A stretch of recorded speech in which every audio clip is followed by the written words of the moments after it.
Chapter 2. Doesn't Sunny like coconut? Uncle Monty asked. He, Mr. Poe, and the Baudelaire orphans were all sitting around a bright green table, each with a slice of Uncle Monty's cake.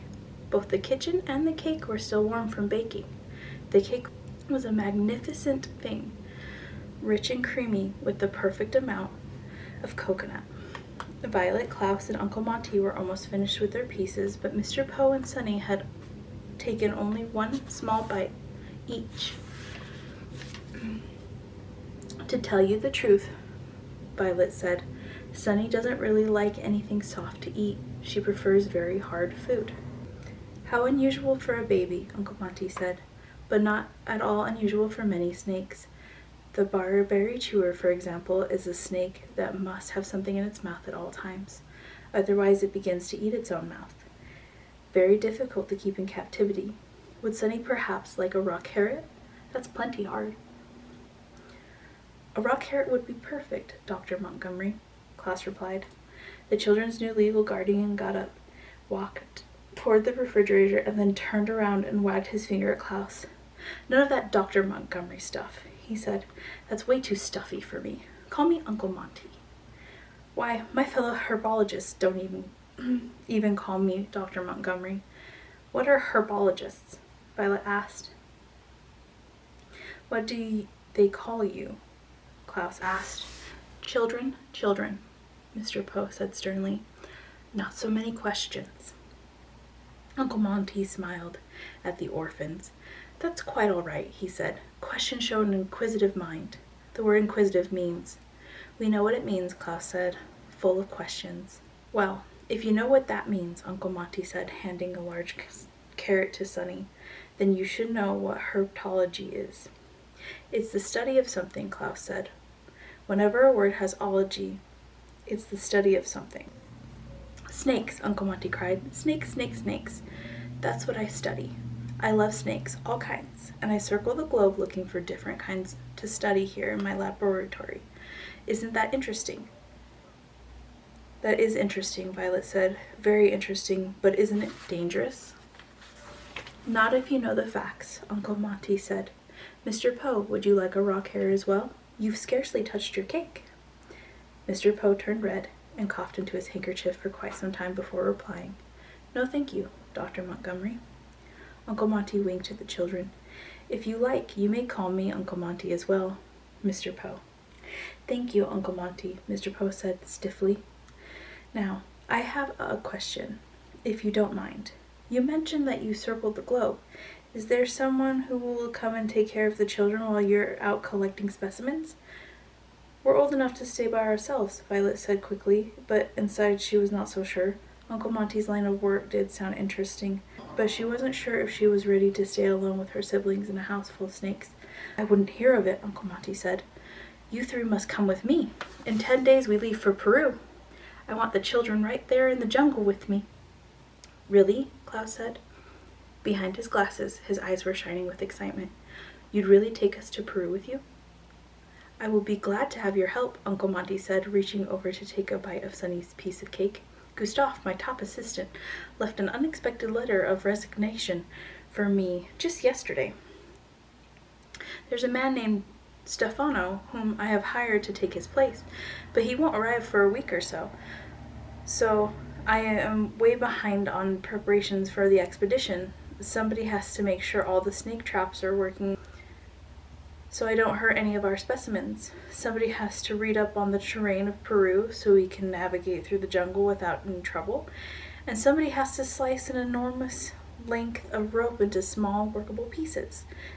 I'm interested in mechanics, Violet said, lifting her fork, so I'd be happy to learn about snake traps. I find guidebooks fascinating, Klaus said, wiping his mouth with a napkin. So I'd love to read up on the Peruvian terrain. Ujup, Sunny shrieked, taking a bite of carrot. She probably meant something along the lines of, I would be thrilled to bite an enormous length of rope into small, workable pieces. Wonderful, Uncle Monty cried. I'm glad you have such enthusiasm. It will make it easier to do without Gustave. It was very strange, his leaving like that. I was unlucky to lose him. Uncle Monty's face clouded over, a phrase which here means took on a slightly gloomy look as Uncle Monty thought about his bad luck. Although, if Uncle Monty had known what bad luck was soon to come, he wouldn't have wasted a moment thinking about Gustav.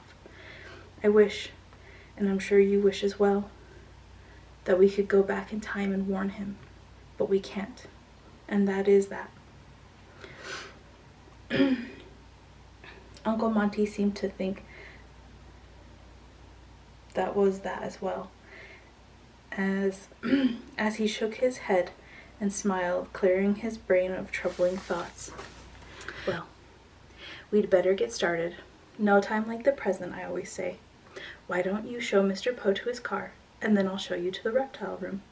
The 3 Baudelaire children, who had been so anxious when they had walked through the snake-shaped hedges the first time, raced confidently through them now as they escorted Mr. Poe to his automobile. Now, children, Mr. Poe said, coughing into his handkerchief, I will be back here in about a week with your luggage, and to make sure everything is all right. I know Dr. Montgomery might seem a bit intimidating to you, but I'm sure in time you will get used to. He doesn't seem intimidating at all, Klaus interrupted. He seems very easy to get along with. I can't wait to see the reptile room, Violet said excitedly. Meek, Sunny said, which probably meant, goodbye, Mr. Poe, thank you for driving us. Well, goodbye, Mr. Poe said. Remember, it is just a short drive here from the city, so please contact me or anyone else at Mortuary Money Management if you have any trouble.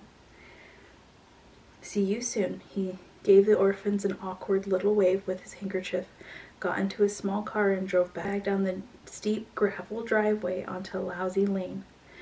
Violet, Klaus, and Sunny waved back, hoping that Mr. Poe would remember to roll up the car windows so the stench of the horseradish would not be too unbearable. Bambini, Uncle Monty cried out from the front door. Come along, Bambini. The Baudelaire orphans raced back through the hedges to where their new guardian was waiting for them. Violet, Uncle Monty, Violet said. My name is Violet. My brother is Klaus, and Sunny is our baby sister. None of us is named Bambini. Bambini is the Italian word for children, Uncle Monty explained. I had a sudden urge to speak a little Italian. I'm so excited to have you 3 here with me. You're so lucky I'm not speaking gibberish. Have you ever had any children of your own? Violet asked. I'm afraid not, Uncle Monty said. I've always meant to find a wife and start a family, but it just kept slipping my mind. Shall I show you to the reptile room? Yes, please, Klaus said. Uncle Monty led them past the painting of snakes in the entryway into a large room with a grand staircase and a very, very high ceiling. Your rooms will be up there, Uncle Monty said, gesturing up the stairs. You can each choose whatever room you like and move the furniture around to suit your taste. I understand that Mr. Poe has to bring your luggage later in that puny car of his, so please make a list of anything you might need and we'll go into town tomorrow and buy it, so you don't have to spend the next few days in the same underwear. Do we really each get our own room? Violet asked. Of course, Uncle Monty said. You don't think I'd coop you all up in one room when I have this enormous house, do you? What sort of person would do that? Count Olaf did, Klaus said. Oh, that's right, Mr. Poe told me, Uncle Monty said, grimacing as if he had just tasted something terrible. Count Olaf sounds like an awful person. I hope he is torn apart by wild animals someday. Wouldn't that be satisfying? Oh, well, here we are, the reptile room. Uncle Monty had reached a very tall wooden door with a large doorknob right in the middle of it. It was so high up that he had to stand on his tippy toes to open it. When it swung open on its creaky hinges, the Baudelaire orphans all gasped in astonishment and delight as the room they saw. The reptile room was made entirely out of glass, with bright, clear glass walls and a high glass ceiling that rose up to the point like the inside of a cathedral. Outside the walls